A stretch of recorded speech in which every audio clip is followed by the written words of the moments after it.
Welcome to Thrilling Tales of Adventure.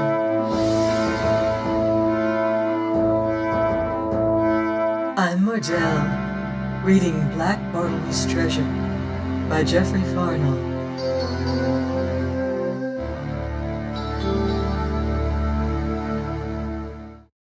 Chapter 43.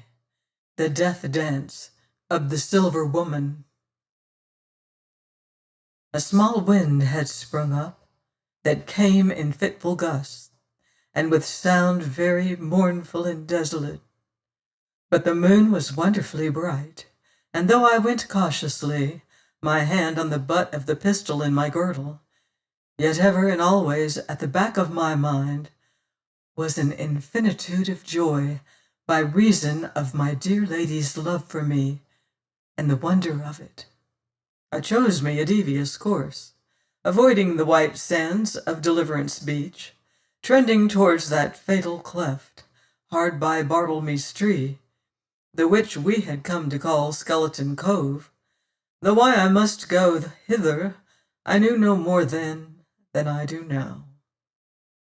Thus went I, my eyes and ears on the stretch, pondering what manner of man this should be who sang words, the which had so haunted my sick dreams. More than once I stopped to stare round about me, upon the wide expanse of ocean, dreading and half expecting to behold the loom of that black craft had dogged us over the seas. Full of these disquieting thoughts, I reached the cove and began to descend the steep side, following goat tracks long grown familiar. The place hereabouts was honeycombed with small caves, and with ledges screened by bushes and tangled vines. And here, well hid from observation, I paused to look about me. But and all in a moment I was down on my knees, for from somewhere close by came the sharp snapping of a dried stick beneath a stealthy foot. Very still I waited, every nerve a tingle, and then forth into the moonlight, sudden and silent as death, a man crept, and verily if ever murderous death stood in human shape, it was before me now. The man stood half crouching, his head twisted back over his shoulder, as watching one who followed. Beneath the vivid scarf that swathed his temples was a shock of red hair, and upon his cheek the sweat was glittering. Then he turned his head, and I knew him for the man Red Andy, the same I had fought aboard ship. For a long moment he stood thus, staring back ever and anon across Deliverance, and so comes creeping into the shadow of the cliff. And I saw the moon glint on the barrel of the long pistol he clutched, as sinking down behind a great boulder, he waited there upon his knees. Now suddenly as I lay there, watching Red Andy's murderous figure and strung for swift action, I started, and albeit the night was very warm, felt a chill pass over me.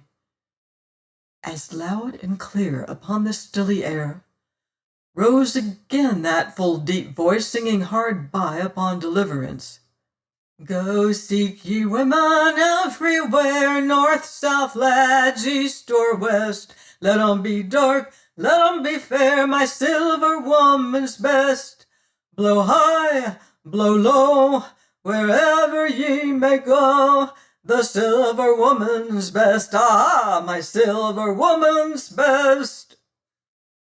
Thus sang the unknown, who all unwitting was coming to his death. Sudden as it came, the voice was hushed, and not to hear save the hiss and murmur of the surge. And I saw the man Andy stir restlessly as minute after minute dragged by. The rock where he crouched lay at the mouth of this cove towards Deliverance, it being one of the many that lay piled thereabout.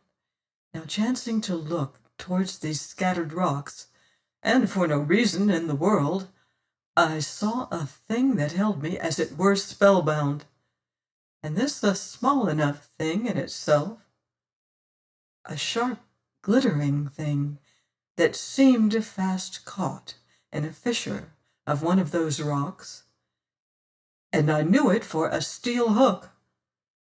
But even as I stared at it, the thing was gone, and so noiselessly that I half doubted if I had seen it or no. But out from the shadow of this rock flashed something that whirled, glittering as it flew. And Red Andy, starting up from his knees, was shaken by a fit of strange and awful coughing, and came stumbling forward, so that I could see his chin and breast bedabbled with the blood that spurted from his gaping mouth. All at once he sank to his knees and thence to his face, spreading his arms wide like one very weary, but with the moonlight flashing back from that which stood upright betwixt his shoulder blades. And thus I saw again the silver haft of the dagger that was shaped like to a woman, saw this silver woman dance and leap glittering, ere it grew terribly still.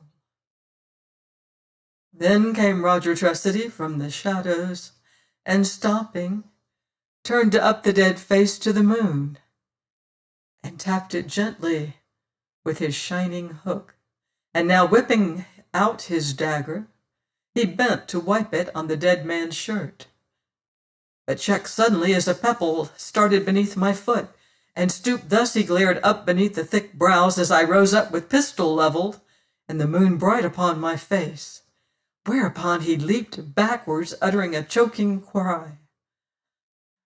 "Black Bartlemy! By God!" he gasped, and let fall his reeking dagger upon the sand. And so we stood, staring on each other, and with the dead man sprawling betwixt us. Please join me next week for another exciting chapter of Black Bartlemy's Treasure by Jeffery Farnol on Thrilling Tales of Adventure.